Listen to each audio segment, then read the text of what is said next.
वो गोजरी में मैं एसडीपीओ था। ये कब की बात है सर? 99-2000 की बात है ये। अच्छा। तो उसमें एक रात को फॉग के में एक बस जो थी वो लूटी गई और उसमें फोक में सर वहाँ वारदातें होती हैं, उस साइड पे बड़ी और होती हैं। फिर उसमें फिर ये हुआ कि फायरिंग से एक दो कैजुअलिटीज़ भी हुई उसमें। तो वो फिर हम जब जो नए पुलिस अफसर हैं उनको बताते होते हैं कि किस तरीके से अगर आप ट्रेडिशनल तरीके से खोजी वहाँ का बड़ा अच्छा था, तो खोजी के साथ हमने रात को चलना शुरू कर दिया। हम चले तकरीबन 8-10 किलोमीटर। तो वो जो डाकू थे वो एक जगह पे बैठ के उन्होंने पैसे बांटे। वो जब पैसे बांटे तो वो वहाँ पे एक ख़त रह गया, अच्छा।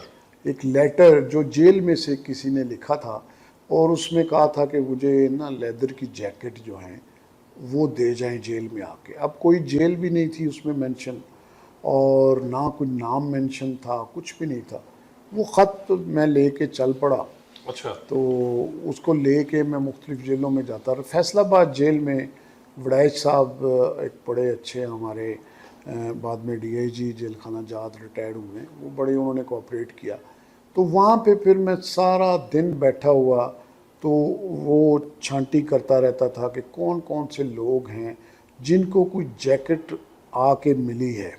अच्छा, यानी तमाम कैदियों को कि कैदियों से जैकेट किसको मुख्तलिफ मिली है? जैकेट किसको मिली है, लेदर वाली खास वहाँ तौर पे पे। लेदर वाली जैकेट किसकी मुलाकात में आई है। तो वो दूसरे तीसरे दिन बड़ाई साहब ने बड़ी कोऑपरेट किया। सारे वार्डन सारे वो मुख्तलिफ जो बैरक्स थी उसके अंदर से इंफॉर्मेशन लेते लेते लेते हमको पता चल गया कि एक फ़लाँ बंदा है, उसका बाप उसको 2-3 दिन पहले जो था वो जैकेट जो है वो दे के गया है। तो वो जब उसका हमने रिकॉर्ड चेक किया तो वो गोजरे का निकल आया। अच्छा। वो गोजरे का निकल आया। हमने उसके बाप को पकड़ा। तो वो फिर वहाँ आधे घंटे में, मैं अभी वहाँ पे जेल में ही था, तो जब पुलिस वालों को पीछे मैंने बताया कि इस बंदे को पकड़ो, तो अभी मैं वापस ही आ रहा था तो वो केस हमारा ट्रेस हो गया और मुझे एसएचओ ने बताया जी मान गए, इसके दूसरे बेटे ने ये वारदात की है उन साथियों के साथ और वो भी हमने पकड़ ली है। तो बताने का मकसद है कि जो कन्वेंशनल तरीका है ये भी बड़ा सक्सेसफुल है, खोजियों के साथ चलना। पुराने जो सीनियर अफसरान डीपीओ लेवल के होते थे वो खोजियों के साथ चला करते थे, शोएब दस्तगीर साहब चला करते थे खोजियों के साथ सारी सारी रात जो है वो चलना साथ। वो बाकायदा एक पिकनिक का समा होता था कि सारे अफसर चल रहे हैं 8-8 10-10 किलोमीटर, फिर बैठ जाना, फिर चल रहे हैं। और वो जो हैं खोजी, और वो खोजी भी इतने सियाने होते थे कि किसी न किसी अंजाम तक वो पहुंचा देते थे हमें, किसी न किसी जगह पे ले जाना और बता देना कि यहाँ से क्रिमिनल चला है और यहाँ से वो आगे गया है मोटरसाइकिल पे। तो वहाँ से हमें कोई ना कोई क्ल्यू मिल जाता था। अब जो है, अब ज़ाहिर है नई टेक्नोलॉजी है, तो मेरा पॉइंट ऑफ व्यू ये है कि दोनों दोनों चीज़ों को, पुराना जो हमारा कन्वेंशनल तरीका है उसको भी और मौजूदा टेक्नोलॉजी को अगर मिक्स करके हम चलेंगे तो हमें बड़े बेहतर रिजल्ट्स मिल जाएंगे। सर, एक जिक्र हुआ था एक इंटरव्यू में मोहम्मद सैन सुरागी का, जो साहिवाल के थे, और बड़े लोगों ने उस पर कमेंट्स भी किए। एक मैंने ब्लॉग किया था, चौधरी साजिद हसन एसपी हैं उनका। तो वो जो सुरागी अब ख़त्म हो गए हैं, पहले तो पुलिस में भर्ती करते थे सर जी, सुरागियों को। पहले पहले भर्ती होते थे बाकायदा, फैसलाबाद रेंज में भी भर्ती होते रहे। तो अब ये थोड़ा सा तरीक़ाकार जो है ना, अब थोड़ा सा मैं समझता हूँ कि रूरल एरिया में अब भी इसकी यूटिलिटी है, अब भी इसकी यूटिलिटी है। अर्बन एरिया में डेफिनेटली ये चीज़ें अब काम नहीं करती, लेकिन अर्बन एरिया में जो पुराना सिपाही है वो अब भी बड़ा इफ़ेक्टिव है। अब सीआईए जहाँ पे भी आप देख लें, या हाफिज़ाबाद की सीआईए हो गई या उकाड़ा की सीआईए आप देख लें, या वहाँ पे जो पुराना सिपाही जो वो गवेड़ लगाता है ना, गवेड़, मैं आपको बताता हूँ, मैं गोजरे में था तो एक मोटरसाइकिल स्नैच हो गया। मेरा गनमैन होता था मियाँ मियाँ एक। तो हम वो मौके पे खड़े हुए तो वो सुन रहे उसकी ये मोटरसाइकिल किससे स्नैच हुआ है। तो वो मुझे ऐसे कान में कहता कि सर ए ते मैंने जिद्दा लगता है। मैंने कहा, मैंने उसकी बात सुनी लेकिन मैंने कोई ख़ास उसकी तवज्जो ना दी। तो हम वो पछोड़ा खुरा होता है जब जान जी, के जो अब आगे तो वापसी पे लेके आगे तो जाते चला हैं। नहीं, जो जी जी, पीछे को चल, पीछे लेके जा रहे हम हैं। पीछे को चल पड़े। चलते चलते 5-6 किलोमीटर बाद वो एक डेरे पे घुस गए हम। वहाँ पे जब बंदों को पकड़ के हमने पूछा भाई ये कौन आया था यहाँ पे, तो उसने कहा ये जेदा आया था। तो उचनियोट का रहने वाला था। फिर हमने उचनियोट रेड किया रातों रात, वहीं से वो सेम मोटरसाइकिल भी बरामद हो गया। बताने का मकसद सिर्फ ये है कि जो हमारे पुराने पुलिस वाले हैं, इनकी जो इंस्टीट्यूशनल मेमोरी है ना, ये भी इसको यूज़ भी करना चाहिए। इसको हम जिस तरीके से अब आईजी साहब हमारे जिस तरीके से हौसला अफजाई कर रहे हैं पुराने पुलिस अफसरान की भी और काम करने वालों की, इसमें हम इस बड़ा हौसला पैदा हुआ है।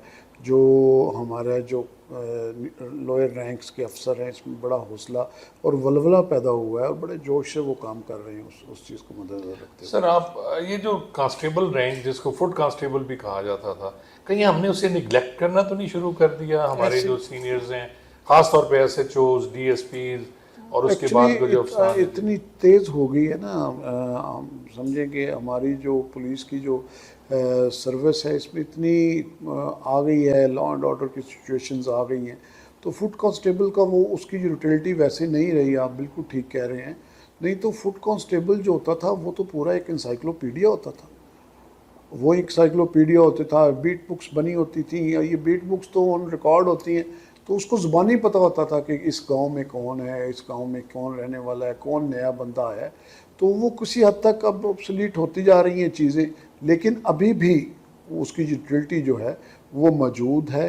और आने वाले दिनों में इंशाल्लाह आई होप के इसको आईजी साहब के विजन के मुताबिक इसको बेहतरी की तरफ ले जाया जाएगा इंशाल्लाह। सर कन्वेक्शन रेट बड़ा कम हो गया है, बहुत कम है, 2.5। उस दिन बहस बात हो रही थी, तो क्या आप अपने ज़िले के पुलिस अफसरान के और प्रोसिक्यूशन इन पे तवज्जो देते हैं कि कन्वेक्शन रेट हमारा ज़्यादा होना चाहिए? देखें, इसमें मेरे पास एक आइडिया है। मैं किसी फोरम पे करूँगा कि जिस तरीके से हम मॉडल थाने बनाते हैं, तो इस तरह हम अगर एक ज़िला मॉडल ज़िला एक बनाएं और उसमें सिर्फ कन्विक्शन के लिहाज से देखें। जब हम लोग सीटीडी में जब केसेस तैयार करते हैं, राय ताहिर साहब ने हमें ये सारा गाइड किया, तो किसी भी ज़िले में जो वकला हैं ना, जो हमारे क्रिमिनल के, वो 10 से 15 से ज़्यादा नहीं होते जो क्रिमिनल के एक्सपर्ट होते हैं। अगर आप उनकी क्रॉस क्वेश्चनिंग निकाल लें, उनके क्वेश्चंस निकाल लें, तो आपको उस वकील का सारा माइंडसेट पता चल जाता है कि ये कौन कौन सी चीज़ पूछता है।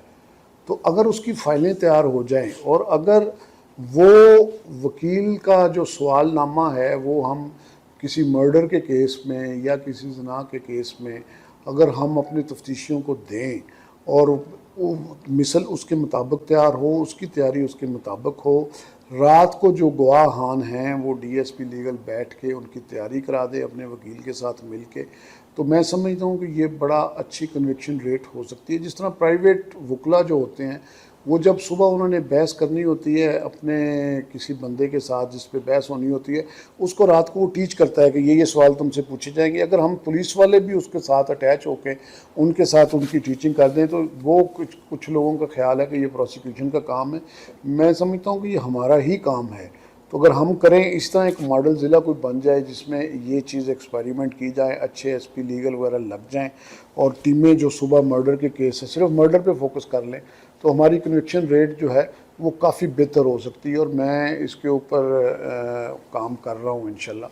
सर मेरे एक जो जिनके पास मैंने डी कोर्स किया था, मार अब्दुर्रहमान सयाल एसपी रिटायर्ड हुए, तो एक 302 का ही केस था सर। तो वो शदीद गर्मियाँ माह रमज़ान में उन्होंने मुलजिम को साथ लिया, हथकड़ी लगाई, गवान को साथ लिया, हम भी साथ, और टीले से जाके उन्होंने वो आला कत्ल बरामद कराया। और आप देख लें कि वो शय जो है वो सारी ज़िंदगी नहीं भूलती जो आपकी आंख के सामने की जाए। तो इस तरह का भी कुछ होना चाहिए कि ताकि गवाहन को पता हो। और मंशात के मुकदमे ख़ास तौर पे सर कि वो सही होते हैं, बरामदगी सही होती है और वो इक्वेटल हो जाती है। बस उसमें बहुत छोटी छोटी टेक्निकलिटीज़ इन्वॉल्व हैं जिसमें हम बताते रहते हैं अपने तफ्तीशियों को, तो उसमें इम्प्रूवमेंट जो है वो इंशाल्लाह होगी। लेकिन ये आपकी बात सही है, कन्विक्शन एक हमारा जो है ये एक वीक एरिया है, इसमें कोई शक नहीं है।